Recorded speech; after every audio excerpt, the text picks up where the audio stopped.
i gael y bysys i gyd at i gilydd i ddechrau.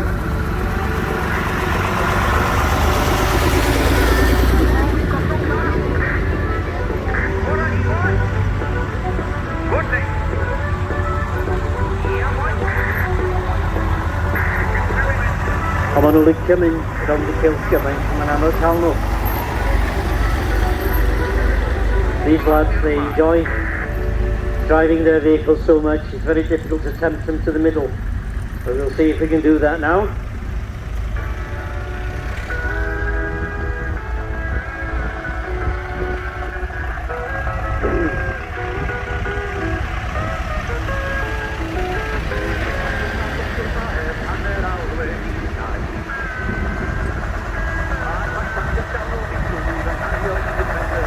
They're all right ymlaen os ydych chi.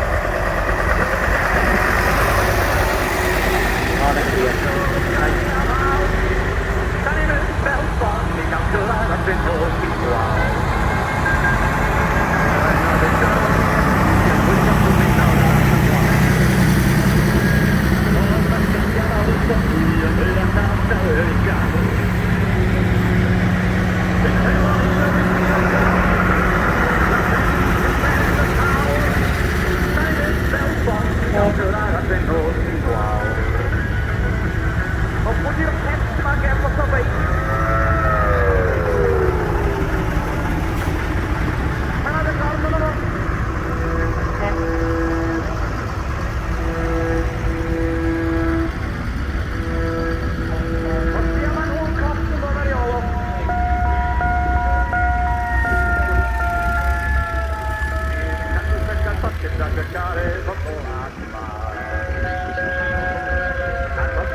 Wel, Mr Williams, croeso i Ynys Môn unwaith eto. Gai weld eich passport chi os gwelwch chi dda? O, dyna fo, ia. Electronic passport. Bedford Obi, da ni gyd yn cofio hein yn blant, neu gentleman of a certain age, fel maen nhw'n dweud. Oedd hon yn newydd i... Somfim o yn Devon da ni ddechrau bywyd. Yn 1949, a wedyn 1958 fi ddoth i Whiteway yn Gaernarfon, a fi oedd i fanno tan 1977, a wedyn i prynu hi yn 2017, a oedd i wedi cael ei gwneud i fyny i gyd, yn unig beth oedd rhaid i fi wneud, oedd cwrdd plan y gwaith, a rei blaen Whiteway yn ôl arni hi, ond mae wedi cael ei peintio yn y lliwiau original. Dyna fo, a dipyn o'r childhood ambition i brynu Obi, mae lot yn ni'n cofio nhw'n rhedag, ond wrth gwrs mae yna gysylltiad arbennig rhwng dy deulu di a Waitress. Oedd yn had yn dreifio part-time iddyn nhw o 1954 ymlaen, wedyn oedd hi'n braint cychwynnu'r bus yma. Dyna fo, a like buses, when you wait for a bus, oh, there's two come along, so mae gen ti ddwy bus Waitress. Oes, dwi'n very greedy. Nes i brynu hon gyntaf yn 1982, a nes i gymryd 6 mlynedd ar 20 i gwneud ti fyny, a mae ar y lôn wan ers 2006. A mae'n Gymraeg i gwella, os dwi'n wedi defnyddio Saesneg. O gwbl. Da iawn. Well, John was just saying that he had a special association with Whiteways and he's managed to acquire 2 of their buses. His late father used to drive for Whiteways for many, many years, and it was a bit of a childhood ambition to get his hands onto the buses and pretend he could drive them. Now, I said earlier, a lot of us remember going to school on these type of buses, and I of a certain age, do remember going or coming home from school on one of these old Bristols. Where did this work, on how old is it, etc.? We had headed to Bear on I-10 about a mile out of Shaky Town, and this big bus appeared to rubber to us, and I'm about to put that hammer down.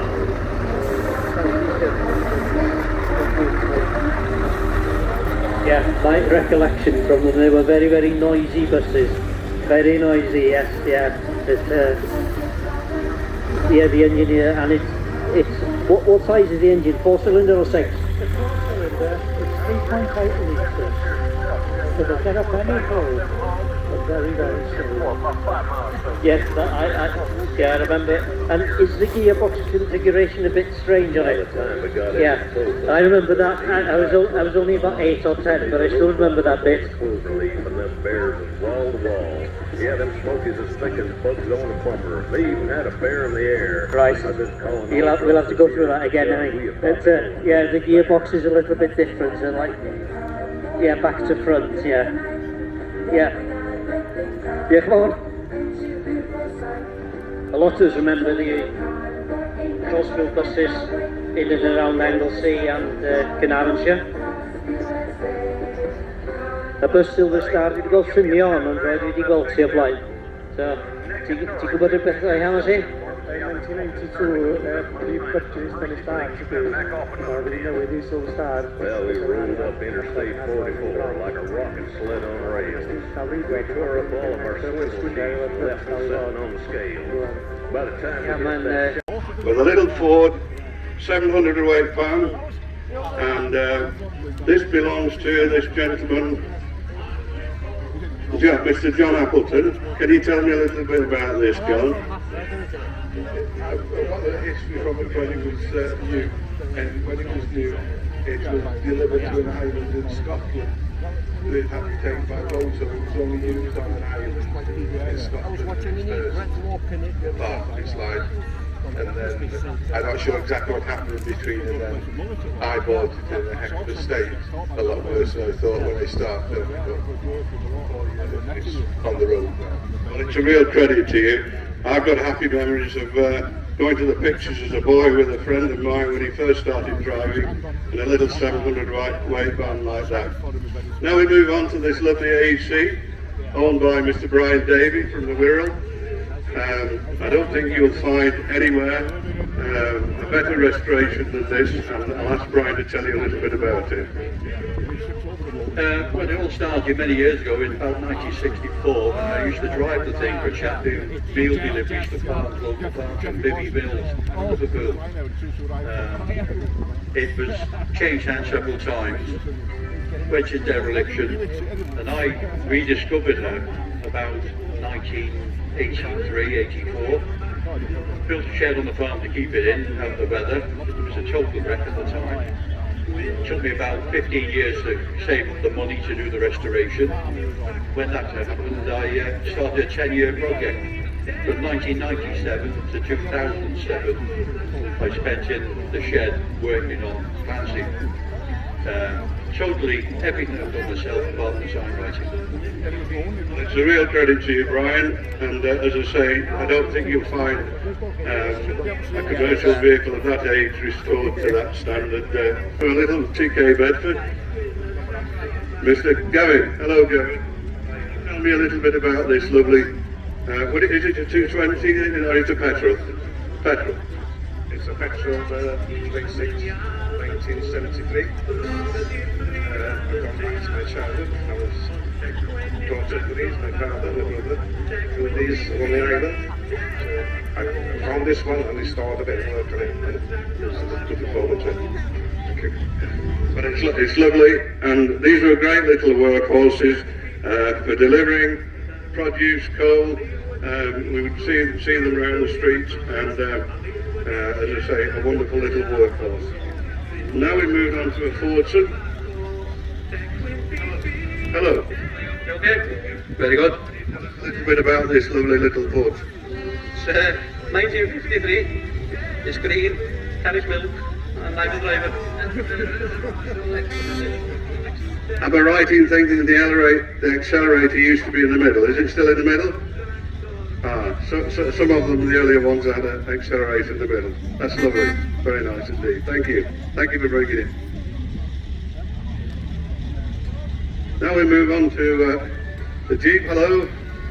Can you tell me a little bit about this lovely vehicle? Jeep 91, Edinburgh, made in India, so it's a lot newer than it looks, but it's done up with a World War II engine, or Vietnam War Jeep. That's about it, really. So it hasn't seen active service? Has it seen active service, huh? Only in India. Right, yeah. That's lovely. Thanks very much for bringing it. Now this chap here, he seems to have escaped actually, he must have seen me coming. 1974 ERF supplied new to hygienic kitchens the flat pack peaker, and originally it would have a 4-in-line trailer behind. The Model T sitting on the back, I can't take any credit for, but I'm very happy to be the new owner. The credit goes to a very good friend of mine, Maldwin Williams, who is here today, and he's done the restoration on it, and just have a look at it later. He's made a cracking job, and I'm very proud to be the owner. Hello, Sean. Yes. Now on to the Austin BMC. This is rather an unusual cab, Sean. Can you tell me what's different about it? Yeah, it's a 1959 Austin FX Series 3. It's got a two-stroke cab, and we believe it's the last one known of its kind. It started off at the north as a removal lorry, and at the end of it, it was sold to a scrap dealer, and he made one good one out of them all, and this is the last one that's left as far as we know. Well, I certainly haven't seen one like it before, and it's good to see it. Thank you for bringing it, Sean. I'll have a word with Dad now, shall I? Yeah. Hello, Greg. I know this young man, and he's going to tell me a bit about this lovely Leyland, which I think, if I'm right, was it an X-ray vehicle? Yeah, it's a 1948 Leyland Beaver, first produced as an X-ray vehicle, would have been pulling a Dyson trailer, working in the north of England. Got a 600 Leyland engine in, 5-speed box. This has got an extra transfer box on the back so it keeps out the traffic. The nudge bar on the front is for when they were pushing trailers in, as they take a bit of getting into the awkward places.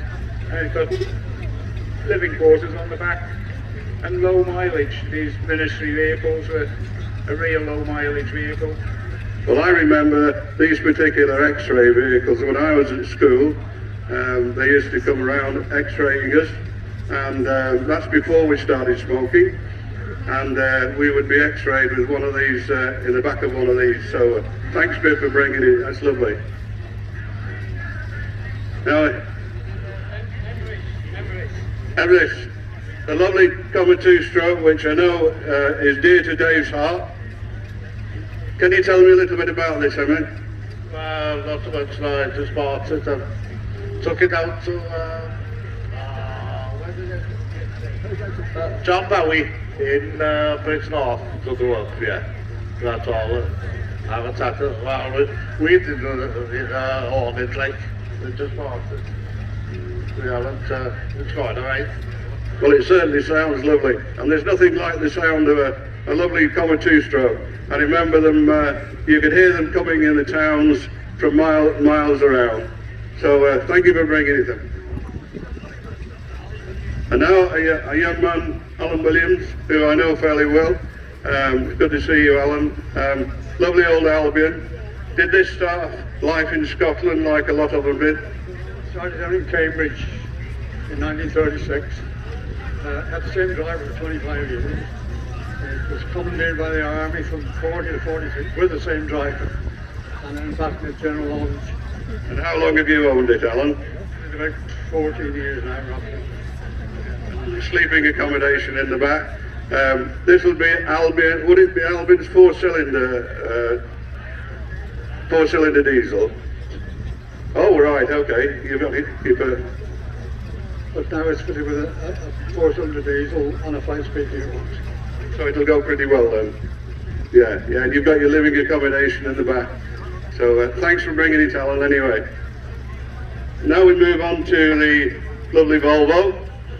And can you tell us a little bit about this? It's originally a 24-foot flat with a demountable cattle box. I purchased it in 2012 from a scrap merchant who's going to cut it up and export it. We restored it, and we've been using it for the last 5 years, carry vintage tractors and another old vintage lorries. Yeah, very nice indeed. My brother-in-law used to drive one of these regularly, and he swore by it. He said it was one of the nicest things he'd ever driven. So a lovely example. Thank you for bringing it. Thank you. Now we move on to the Foden, which is from my neck of the woods, originally Sandbach. Is anybody with this today? Yeah. I actually, when I was a boy, I had a dinky toy, the same as this, and that was my pride and joy. I'd love to own this. It's a lovely old workhorse, and it's a credit to its owner. Now we move on to a Scania.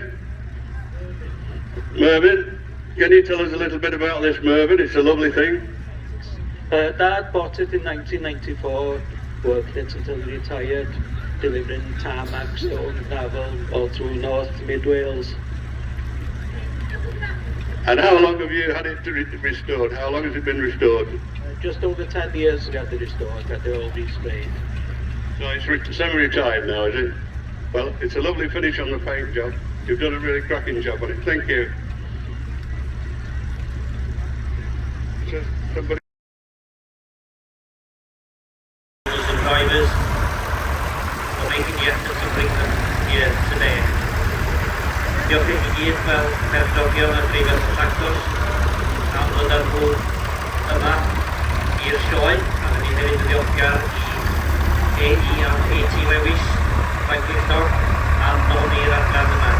Rydyn ni'n dedyn to AE am AT Lewis for sponsoring this section, and of course the section teachers, Barry Thomas and John on leading the section.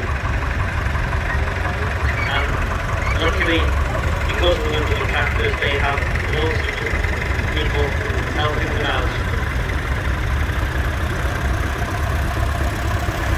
And as always, we have tractors of every shape, size, colour and make. We have a lot of new, mainly new classics. Then we have a few of the more modern classics. Some of the bigger tractors are not so common here in Anglesey, or weren't as common in the 50s and 60s.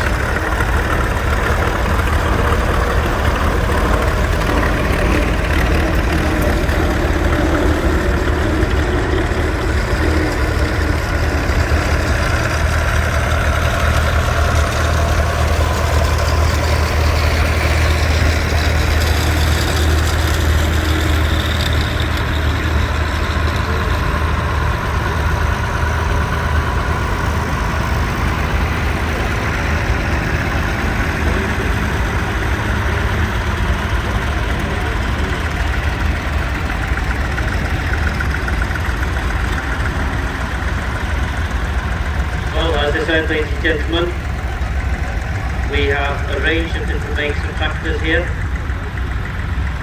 and we'll start off I think with the Fordson. Fordson was probably the first tractor that was popular in this neck of the woods, probably throughout the 1950s. It's held an important role in changing the way agricultural works were conducted. The Fordson tractors were first introduced on a massive scale, the first farm tractor to be affordable to the average farmer. I told them during the war, the Second World War, 94% of all wheel tractors made in Great Britain were actually Fordsons, so that's quite an astounding figure. The Fordson that we generally know is the Fordson Standard. Those were built between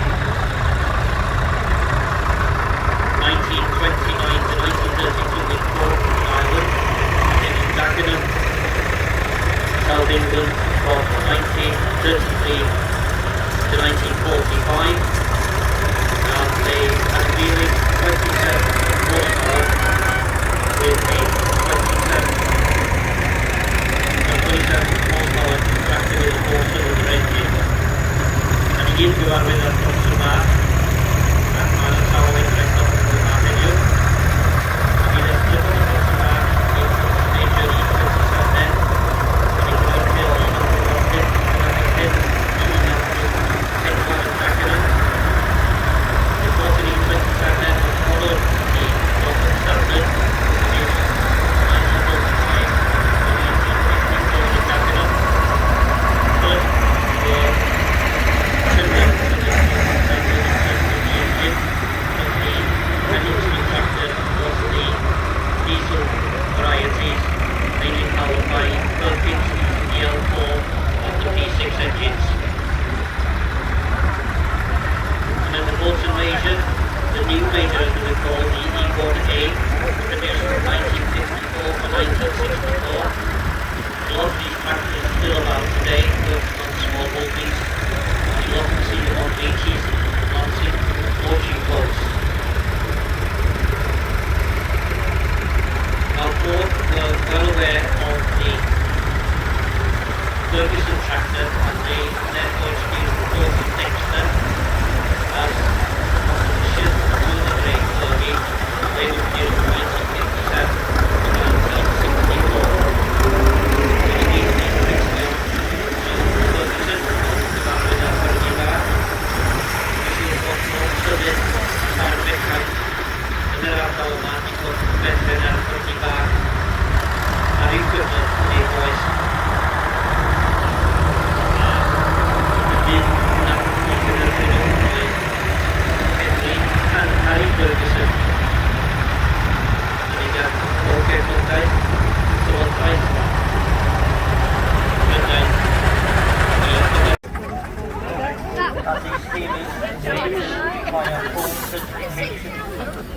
And the boiler test failing out the full size reviews.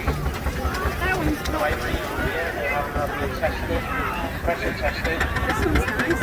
And this stringent rules regulations as the big steamers that we have here at the moment. So go around the rim slowly, quietly, and quite amazing to see the weight that they have to hold.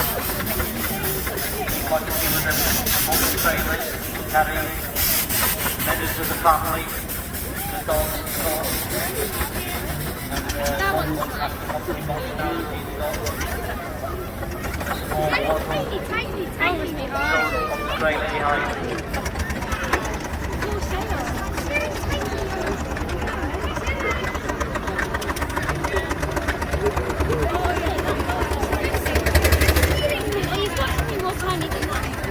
And as you can see, the model